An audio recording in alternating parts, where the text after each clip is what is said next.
আসসালামু আলাইকুম। আপনাদের সাথে আমি আছি Bushra Sultana, instructor, Daffodil technical institute. আজকে আমরা হিসাব বিজ্ঞান ধারণার দ্বিতীয় অধ্যায় লেনদেন বিশ্লেষণের ক্লাসটি করব। এটা আমাদের লেকচার 4। এই লেকচার থেকে আমরা যা যা শিখতে পারি সেগুলো হলো ঘটনা, লেনদেন এবং কারবারি লেনদেনের সংজ্ঞা, লেনদেনের বৈশিষ্ট্য, লেনদেনের প্রকারভেদ। চলে যাচ্ছি আমাদের ক্লাসে। তো এখানে আমরা প্রথমে জেনে নিব ঘটনা এবং লেনদেন কি।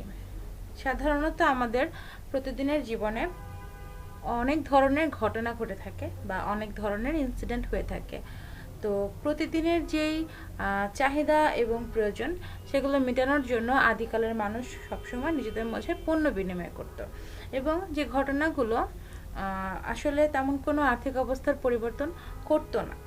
কিন্তু কালের বিবর্তনে পণ্য বিনিময় প্রথা আস্তে আস্তে বিলুপ্ত হয় এবং মানুষ এক ধরনের বিনিময় মাধ্যম, যেটাকে আমরা অর্থ বা টাকা বলে থাকি, সেটার একটা আবিষ্কার করে বা প্রচলন করে, এবং পরবর্তীতে সেই অর্থের বিনিময়ে আমরা পণ্য ক্রয় বিক্রয় করে থাকি বা পণ্য বিনিময় করে থাকি।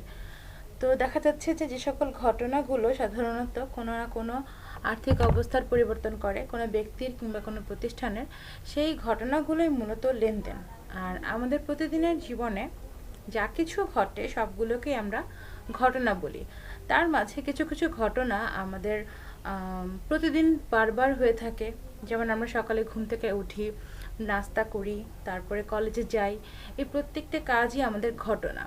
কিন্তু আমাদের এই ঘটনাগুলো অর্থের সাথে খুব একটা সম্পর্কযুক্ত না, কারণ এখানে আমরা কোনো ক্রয় বিক্রয় করি না কিংবা কোনো ধরনের কোনো পণ্যের আদান প্রদান করি না। এখন চলে যাচ্ছে ঘটনা, লেনদেন এবং কারবারি লেনদেনের সংজ্ঞাতে।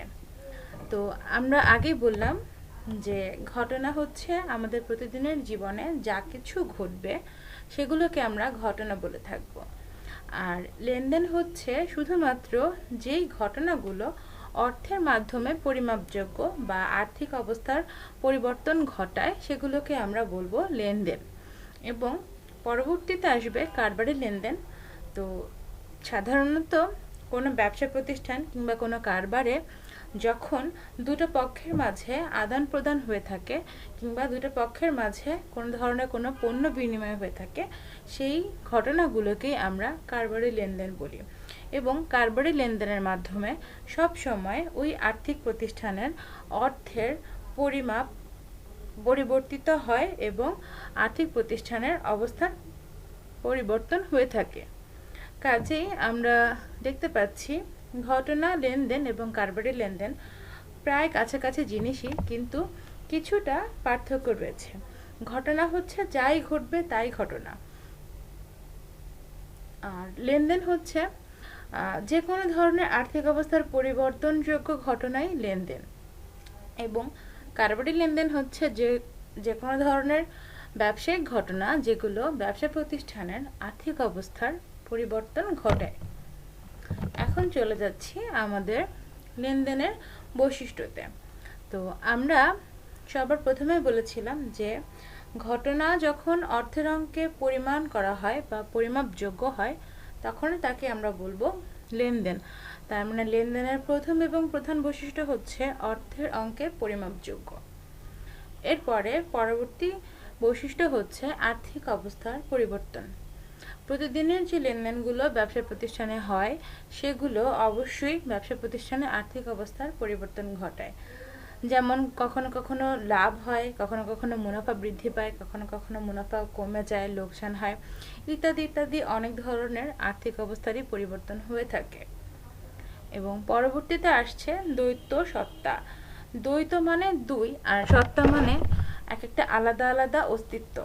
তো দুইটা পক্ষ বা দুইটা সত্তা সবসময় লেনদেনের সাথে জড়িত। লেনদেন কথাটিকে যদি আমরা বিশ্লেষণ করি তাহলে দেখতে পাবো দুটো সাইডে আলাদা হয়ে যাচ্ছে, লেন এবং দেন, লেন নেওয়া এবং দেওয়া। তো একই রকমভাবে দ্বৈত সত্তা মানে বোঝানো হয় এখানে দুটি পক্ষ আছে, এক পক্ষ সুবিধা গ্রহণ করবে এবং অপর পক্ষ সুবিধা প্রদান করবে। এরপরে আমার পরবর্তী বৈশিষ্ট্য হচ্ছে বাস্তবিক ঘটনা। বাস্তবিক ঘটনা মূলত আমরা এভাবে বলি যে অলৌকিক কোনো কিছু কখনো অর্থের দ্বারা পরিমাণ করা যায় না কিংবা অর্থের অঙ্কে পরিমাপযোগ্য না। কেননা অলৌকিক কোনো কিছু হতে গেলে আমাদের সবসময় খেয়াল রাখতে হবে সেগুলো হচ্ছে আমাদের খুব একটা ইফেক্ট ফেলে না।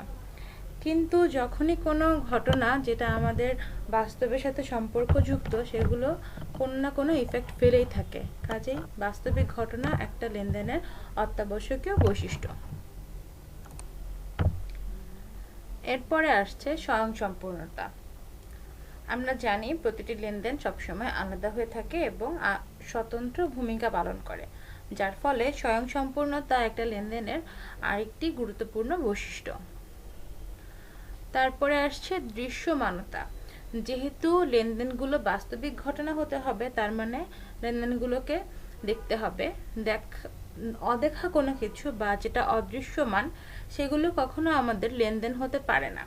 কাজেই আমরা বলতে পারি যে একটা লেনদেনকে অবশ্যই দৃশ্যমান হতে হবে, একটা লেনদেনকে স্বয়ংসম্পূর্ণ হতে হবে, একটা লেনদেনকে বাস্তবিক ঘটনা সম্পর্কযুক্ত হতে হবে এবং একটা লেনদেনের দুটি পক্ষ বা দ্বৈত সত্তা থাকতে হবে। এরপরে আসছে ঐতিহাসিক ঘটনা। যে কোনো ধরনের ঐতিহাসিক ঘটনা বা যে কোনো ধরনের ইনসিডেন্ট যেগুলো হিস্ট্রিক্যাল হয় সেক্ষেত্রে অনেক সময় ঘটনা হয়ে থাকে। যেমন কারো বাবার দাদা মানে তার 3-4 জেনারেশন আগের কেউ কোনো লেনদেন করেছিল এবং সেই লেনদেনটা কালের পরিক্রমায় পরবর্তীতে ওই কোম্পানিকে বা ওই মানুষকে দিতে হচ্ছে। তার মানে এটা একটি ঐতিহাসিক ঘটনার পর্যায়ে চলে যায়। এবং সর্বশেষ বৈশিষ্ট্য হচ্ছে হিসাব সমীকরণের প্রভাব।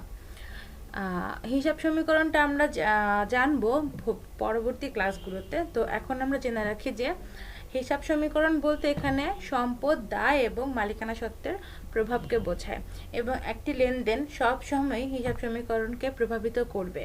যদি কোনো লেনদেন বা কোনো ঘটনা হিসাব সমীকরণকে প্রভাবিত না করে তাহলে সেটি অবশ্যই লেনদেন নয়।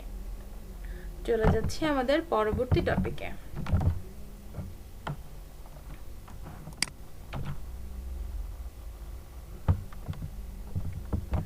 এতক্ষণ আমাদের সাথে থাকার জন্য আপনাদেরকে অসংখ্য ধন্যবাদ।